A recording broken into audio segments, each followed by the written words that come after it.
এই এত ঝড় উঠেছে, তার মধ্যে বাইরে বেরোনোর কি আছে? হ্যাঁ, রেমাল এসে গেছে, রেমাল এসে গেছে, তাড়াতাড়ি ঘরে যাও। তা না করে বাইরে বেরিয়েছে। ফোনগুলোতে চার্জ দিতে পারিস, ঘরে বসে খবর দেখতে হবে তো। রেমাল এখন কোথায়, রেমাল এখন কোথায় ল্যান্ডফল করছে, তা না করে বাইরে এসে ঝড় দেখছি। যাচ্ছি তো, তাদের বাড়ি তুমি চলো না। তোমার কি বেশি বেশি নাকি? ঝড় উঠেছে, ঝড় উঠেছে, রেমাল এসে গেছে, আমগুলোতে যাবো যাবো যাবো। ওই তো ঝড় উঠেছে, আর সব আমগুলো পুড়িয়েই ছাড়বে। বৃষ্টিও পড়ছে, এখন আজকে আমের সঙ্গে সঙ্গে মাছও ধরা যাবে।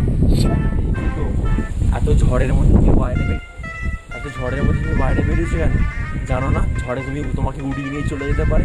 ঘরে গিয়ে জল ভরো, যদি কারেন্ট চলে যায়। হ্যাঁ, লোডশেডিং হয়ে গেলে জল ভরো কোথায়? এখন একটু ট্যাঙ্কি ভরে নাও দেখি, আর ফোনগুলো চার্জ দাও। যদি ফোনগুলো চার্জ না দাও, রাত্রিবেলা দেখবে কি কারেন্ট চলে গেলে। এ কি রে বাবা! আরে হ্যাঁ গো, আমি সবই ভরে এসছি, আমার ফোনে চার্জও দেওয়া আছে। যা চার্জ দিয়েছে তা আমার রেমালটা চলে যাবে, কিছু হবে না। আর আমার জল টল সব ভরা হয়ে গেছে। যদি জল টল না ভরা হয়, তুমি একটু জল টল ভরে দেবে, ঠিক আছে?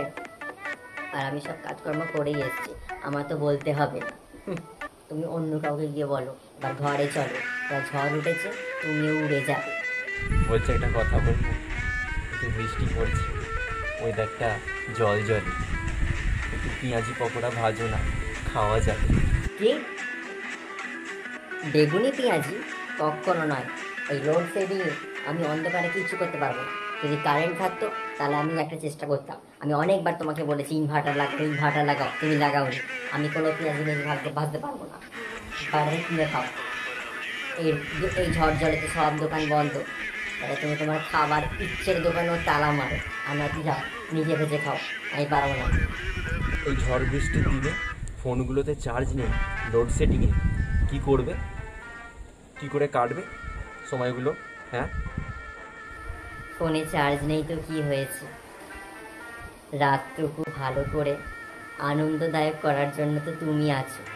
তুমি কিছু একটা করো, যা করার দরকার হয়।